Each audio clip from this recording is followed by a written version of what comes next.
அனைத்தும் மின்மயமாகிவிட்ட இன்றைய சூழலில் மின் தேவை என்பது நாளுக்கு நாள் அதிகரித்துக் கொண்டே செல்கிறது. மின்சார வாகனங்களின் பயன்பாட்டால் இந்த தேவை வரும் காலங்களில் மேலும் அதிகரிக்கும் நிலை உருவாகியுள்ளது. அதற்கு வரப்பிரசாதமாக அமைந்திருப்பதுதான் சோலார் மின்சார முறை.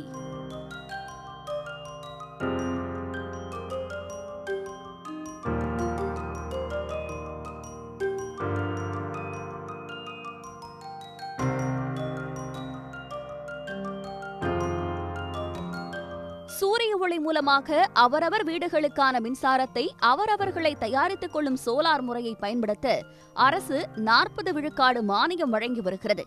இதனால் அங்குன்றும் இங்குன்றுமாக வீட்டு மாடிகளில் மின்னிய சோலார் தகடுகள் தற்போது பெரும்பாலான வீடுகளில் காட்சி தருகின்றன. எலக்ட்ரிக் பைக்கு, எலக்ட்ரிக் கார் அதை மாதிரி வாங்கி அதுவும் நாங்கள் பெட்ரோல் கன்சம்ஷன் அதெல்லாம் நாங்கள் சேவ் பண்ணுறோம். இப்போ ஸ்கூட்டரும் வாங்கியிருக்கோம், எலக்ட்ரிக் ஸ்கூட்டர். ஸோ ரொம்பவே ஹெல்ப்ஃபுல்லாக இருக்குது நாங்கள் இன்ஸ்டால் பண்ணது. கரண்ட்டு பில் ஒரு 3000 4000 வந்துட்டு இருந்துச்சு. பக்கத்தில் 1-2 பேர் போட்டிருக்காங்க. அவங்களுக்கு பில்லே கட்டினது இல்லைன்னு சொன்னாங்க. ஸோ அரசு மானியம் கொடுக்குறனால இது சரி, இந்த டெரஸ் சைடு இது மட்டும்தான் யூஸ் ஆகும், இது மட்டும்தான் யூசேஜ் ஆகும். ஸோ இது ட்ரை பண்ணி பார்க்கலான்னு போட்டிருக்கோம். ஒரு முறை செலவு செய்து சோலார் பேனல்களை அமைத்தால் போதும், குறைந்தது 20 ஆண்டுகளுக்கு மேல் பயன்பெற முடியும் என்கின்றனர் பயனாளிகள். இன்னும் சிலர் தங்களுக்கான மின் தேவை போக மின் வாரியத்திற்கும் வழங்கி வருவதாக கூறுகின்றனர். அரசு கிட்டத்தட்ட ஒரு 25% மானியம் கொடுக்குறாங்க. நம்ம கணக்கு பண்ணி பார்த்தோம்னா அதுதான் ஒரு உந்துதலாக இருந்தது. அந்த மானியம் டெசிஷன் மேக்கிங் பாயிண்டில் எனக்கு ரொம்ப யூஸ்ஃபுல்லாக இருந்தது. இப்போ நான் போடுறது ஒரு 6 கிலோவாட் பிளான் போட்டிருக்கேன். இதோடைய செலவு கிட்டத்தட்ட ஒரு 3,20,000 கிட்டத்தட்ட ஆகுது. ஒரு தம் ரூல் 50,000 ஒரு கேவின்னு வச்சுக்கோங்களேன். இப்போ 6 கேவியை போட்டால் 3 லட்ச ரூபாய் தான் அது. இப்போ 3 லட்ச ரூபாய்க்கு நமக்கு ஒரு 85,000 மானியம் கிடைக்கின்ற போது ஒரு 25% நம்ம விலை செலவு குறைஞ்ச போகுது. நம்ம பருவநிலை மாற்றுதலுக்கு நம்ம உதவி பண்ணுறோம். ஏதோ ஒரு நம்மளால் முடிஞ்சது உதவி பண்ணுறோம். அதே ஒரு நாளைக்கு ஒரு மரத்துக்கு ஈக்குவலன்னு சொல்லி கணக்கு சொல்லுது, அந்த செயலி சொல்லுது.